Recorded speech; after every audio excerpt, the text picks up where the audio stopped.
Sebulan lamanya masyarakat disuguhi pemberitaan mengenai konflik di KPK, terutama berkaitan dengan 75 karyawan atau pegawai KPK yang tidak lulus tes wawasan kebangsaan. Banyak pertanyaan yang belum terjawab dan ada kesan Ketua KPK Firly Bahuri menghindar untuk menjawab. Hari ini saya akan mengundang Ketua KPK untuk menjawab banyak sekali pertanyaan yang sampai hari ini masih menjadi pertanyaan di masyarakat. Sebenarnya apa yang terjadi? Apalagi ketika ada tantangan untuk debat, Firly Bahuri tidak datang dan juga tidak memenuhi undangan dari Komnas HAM. Nah, inilah Kick Andy Double Check, di mana di sini, di acara Double Check ini, saya akan mengundang tokoh-tokoh yang menjadi pusat pemberitaan untuk mengkonfirmasi apa sebenarnya yang terjadi, dan mudah-mudahan dengan ini masyarakat mendapatkan pemahaman yang lebih lengkap. Sebelum kita undang Firly Bahuri, mari kita simak dulu tayangan berikut ini.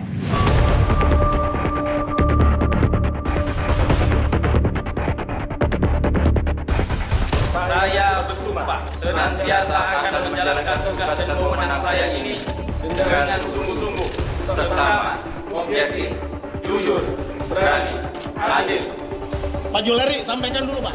Ada yang mau disampaikan dikit Pak? Ya Pak.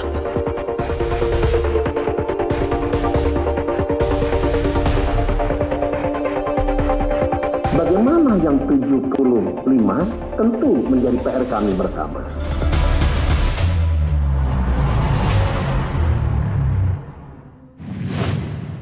Kini saatnya kita sambut Firly Bahuri. Pak Firly, terima kasih sudah hadir di acara Kick Andy Double Check. Terima kasih. Silakan duduk. Bagaimana kesehatan Anda? Alhamdulillah sampai hari ini kita diberikan kesehatan walaupun kita harus disiplin dengan protokol kesehatan. KPK hari ini gonjang-ganjing, ya.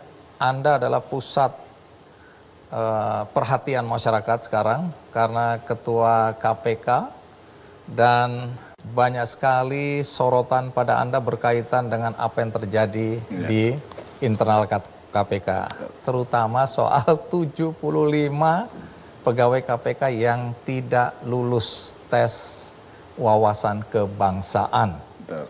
Tapi Anda sudah melantik 1.271 Betul. karyawan. Nah, setelah pelantikan ini bagaimana perasaan Anda? Kalau dibilang bagaimana perasaan saya, proses sangat panjang dan tentu kami bersama-sama dengan seluruh insan KPK menjalankan perintah undang-undang ini, dan kami berhasil mengantarkan insan terbaik KPK di dalam suatu acara sakral pelantikan pegawai KPK menjadi ASN. Saya kira itu. Tepat pada hari yang istimewa juga. Istimewa juga, semangat hari lahirnya Pancasila 1 Juni 2021 yang kemarin. Baik, tapi dari 75 pegawai yang tidak lulus, Ya. ada 51 yang melakukan perlawanan. Mereka merasa bahwa Anda dan pimpinan KPK menzolimi mereka karena menggunakan tes wawasan kebangsaan sebagai alat untuk menyingkirkan mereka. Apa tanggapan Anda soal ini? Itu mustahil kami lakukan selaku pimpinan KPK, karena pimpinan KPK itu memiliki tugas bagaimana mengalihkan pegawai KPK menjadi ASN. Dan yang kedua, itu juga tidak mungkin kami lakukan karena sistemnya sangat terbuka, transparan, akuntabel, dan yang bekerja bukan hanya Firly, bukan hanya Gupron, bukan hanya Nawawi, bukan Lili Pintauli, maupun Alexander Bramata. Tetapi ini bekerja sesuai dengan sistem. Dan tidak ada kesempatan bagi pimpinan KPK untuk memiliki agenda, apalagi kalau menyingkirkan pegawai. Kenapa? 1.351 pegawai memiliki hak yang sama, waktu yang sama, tools dan instrumen yang sama, waktu pengerjaan sama, mengukur dirinya masing-masing, sehingga hasilnya 1274 memenuhi syarat untuk jadi ASN, dan 75 tidak memenuhi syarat untuk jadi ASN. Jadi mustahil kalau ada agenda untuk menyingkirkan pegawai tertentu. Saya kira itu. Kenapa orang menganggap bahwa Anda punya keinginan, ya? Karena selama ini katanya, kata mereka yang mengkritisi Anda, orang-orang yang tidak lulus ini sebenarnya tidak diragukan wawasan kebangsaannya, tidak diragukan nasionalisme mereka, integritas mereka, ya. Karena mereka ini justru adalah orang-orang yang selama ini membongkar kasus-kasus korupsi besar. Mana mungkin mereka tidak lulus? Ya begini Pak Andi, di alam demokrasi ini semua orang boleh menyampaikan suara, boleh menyampaikan pendapat, karena memang hak penyampaian pendapat itu dilindungi oleh undang-undang. Tetapi kita juga harus sadar, setiap suatu jabatan, setiap fungsi itu pasti ada kriteria, syarat, mekanisme, dan prosedur. Sama dengan proses pengalihan pegawai KPK menjadi ASN. Kalimat pengalihan itu tidak hanya kita bisa maknai mengalihkan, bukan. Tetapi ada proses mulai dari perencanaan, pelaksanaan, terus harus memenuhi syarat, harus melalui mekanisme, harus melalui prosedur. Sehingga kami sangat yakin bahwa apa yang kami lakukan itu sesuai dengan ketentuan undang-undang. Tapi kembali ke 75 orang yang tidak lulus atau pegawai yang tidak lulus. Itu kan 24 boleh dibina, tapi 51 dinonaktifkan. Apa kriteria membuat ada yang bisa dibina, ada yang betul-betul tiada maaf bagimu? Saya ingin sampaikan lagi, Bang Andi, bahwa proses ini dilalui secara transparan, melalui prosedur, dan bukan KPK yang punya kewenangan semata. Sebagaimana yang pernah saya sampaikan, dalam rangka pengalihan proses pegawai KPK menjadi ASN, itu tidak bisa dilakukan oleh KPK sendiri. Tapi KPK bekerja sama dengan kementerian lembaga, BKN, LAN, Menpan, Kumham, dan beberapa pihak lain yang tidak kami sebutkan satu-satu. Tapi yang pasti adalah, kalau tadi Bang Andi mengatakan, kenapa orang yang sudah membongkar kasus korupsi, apakah masih diragukan nasionalisme? Bukan itu. Kami berkoordinasi dengan kementerian lembaga, bahwa setiap orang yang ingin dialihkan menjadi ASN, itu ada syarat, kriteria, prosedur, dan mekanisme. Di dalam syarat ASN, sebagaimana Undang-Undang Nomor 5 tahun 2014, itu disebutkan. Salah satu syaratnya adalah setia kepada Pancasila, Undang-Undang 45, NKRI, dan pemerintah. Kedua adalah ASN itu harus melaksanakan perintah undang-undang. Yang ketiga adalah harus sesuai dengan syarat-syarat sebagaimana ketentuan undang-undang. Nah, tentu KPK tidak bisa bekerja sendiri melaksanakan pengalihan status pegawai KPK menjadi ASN. Siapa yang paling mumpuni, yang memiliki kompeten, memiliki profesionalisme, ya adalah Kemenpan dan BKN. Maka kita bekerja sama dengan BKN. Sehingga sebenarnya ada beberapa yang sudah, kalau boleh dikatakan, sudah diskon. Syarat ASN itu salah satu misalnya umur harus 35 tahun, maksimal. Itu diabaikan oleh BKN. Tidak perlu, karena kami sudah bekerja di KPK. Yang kedua adalah syaratnya tidak boleh ada orang yang berhenti dengan hormat ataupun diberhentikan dengan tidak hormat dari keanggotaan TNI, dari anggotaan Polri, dari keanggotaan pegawai sipil. Itu kita abaikan. Yang berikutnya yang juga kita abaikan juga adalah tes. Untuk masuk ASN itu ada 3 tes menurut BKN.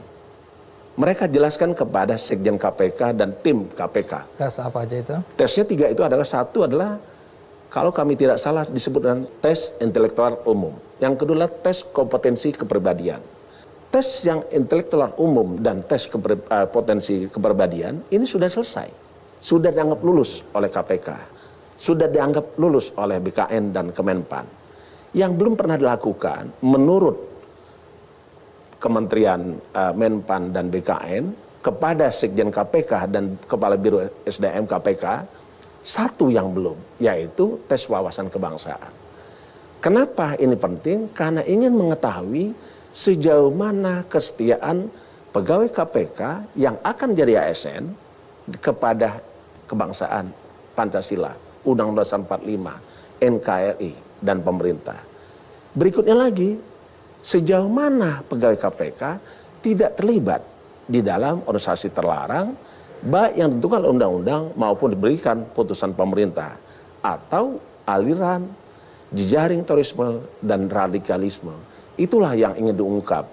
Faktanya sekarang 51 orang yang tidak lulus mengadu ke berbagai lembaga, termasuk ke Majelis Ulama Indonesia dan Persatuan Gereja Indonesia, MUI dan PGI. Anda diadukan. Apa reaksi Anda atas pengaduan mereka ini? Begini Bang Andi, saya sangat pahami apa yang mereka sampaikan, apa yang mereka adukan. Tetapi kita sebagai warga negara yang tunduk pada hukum, dan negara suatu Indonesia ini adalah berdasarkan hukum, tentu kami sangat berharap apapun persoalan hukumnya, itu harus diselesaikan dengan mekanisme prosedur hukum. Misalnya apabila ini ada hal-hal yang keliru di dalam pengambilan keputusan, di dalam pembuatan peraturan, ya diuji saja kepada peradilan tata usaha negara. Jadi menurut Anda, saya kira itu pengaduan mereka ini ke lembaga yang tidak tepat? Saya tidak ingin mengatakan itu, karena setiap orang boleh mengadu kemana saja. Nah, juga berkaitan dengan pengaduan pegawai KPK ke Komnas HAM. Jadi Anda dan pimpinan atau siapapun yang berkontribusi dalam urusan tes wawasan kebangsaan ini dianggap sudah melanggar hak asasi. Nah, mereka mengadu, Anda dipanggil dan Anda tidak datang. Kenapa Anda tidak datang? Ada yang bilang Anda takut. Persepsi boleh saja dibangun oleh setiap orang, karena setiap orang kan punya persepsi berdasarkan ilmu pengetahuan dan berdasarkan pengalamannya. Itu bisa saja orang membuat persepsi. Tetapi tentu KPK pun boleh memiliki pendapat yang perlu kita sampaikan. Pimpinan sudah membuat surat. Jadi kalau saya disebut bahwa pimpinan KPK mangkir, disebut mangkir itu apabila tidak ada pemberitahuan, tidak ada alasan. Emang Anda sudah kasih tahu bahwa Anda tidak akan datang? KPK sudah membuat surat kepada Komnas HAM. Isinya? Isinya adalah meminta penjelasan apa yang perlu disampaikan oleh KPK terkait dengan pemanggilan tersebut. Saya kira fair itu disampaikan, dan surat itu disampaikan. Baik, lepas dari Anda sudah menjelaskan bahwa ini bukan kewenangan Anda pribadi atau pimpinan KPK soal tes wawasan kebangsaan. Di situ ada BKN dan juga ada para tim asesor. Oke, dari asesor itu ya. Tapi ada yang menyampaikan kepada publik bahwa sebelum itu sudah ada lobby-lobby Anda kepada lembaga-lembaga tertentu untuk agar tes tersebut diadakan. Tadinya katanya nggak ada itu tes. Tapi Anda melakukan lobby-lobby dan tiba-tiba bagaikan siluman, kewajiban atau keharusan untuk TWK ini muncul. Nah, bagaimana Anda Saya menjelaskan? tidak mau terjun bebas, karena semuanya itu kita harus melalui tahapan dan proses. Penyusunan terkait dengan Prakom nomor 1 2021 itu dilandasi dengan Peraturan Pemerintah nomor 41 tahun 2020. Tentang pengalihan pegawai KPK menjadi ASN.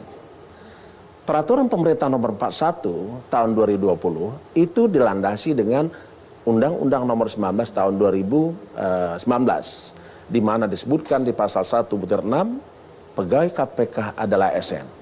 Maknanya adalah kami seluruh insan KPK, apakah dia pimpinan KPK, apakah Dewan Pengawas KPK, apakah seluruh pegawai KPK, punya mandat, punya perintah untuk mengalihkan pegawai KPK menjadi ASN.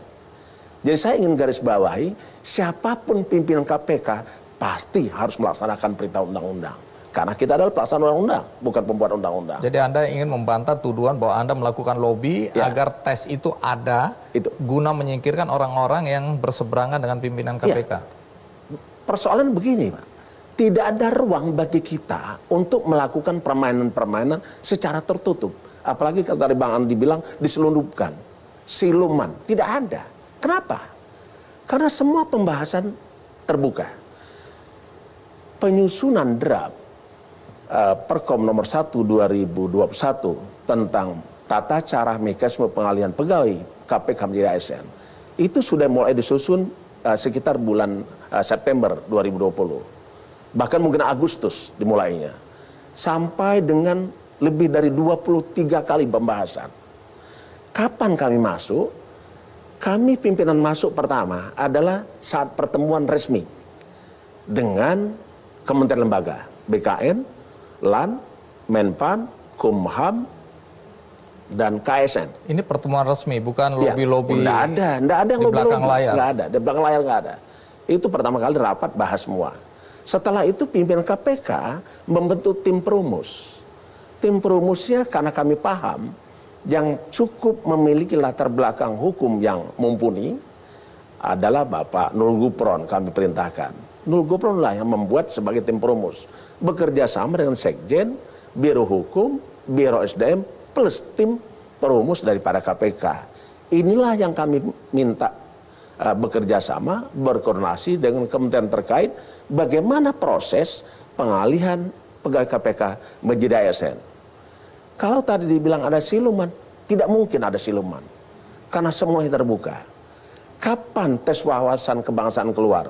Itu saya ingat betul pembahasannya tanggal 5 Januari. Artinya apa dengan 5 Januari itu dihadiri oleh 5 pimpinan, dihadiri oleh kementerian terkait, dan seluruh pejabat struktural. Jadi kita tidak ada rapat tersembunyi.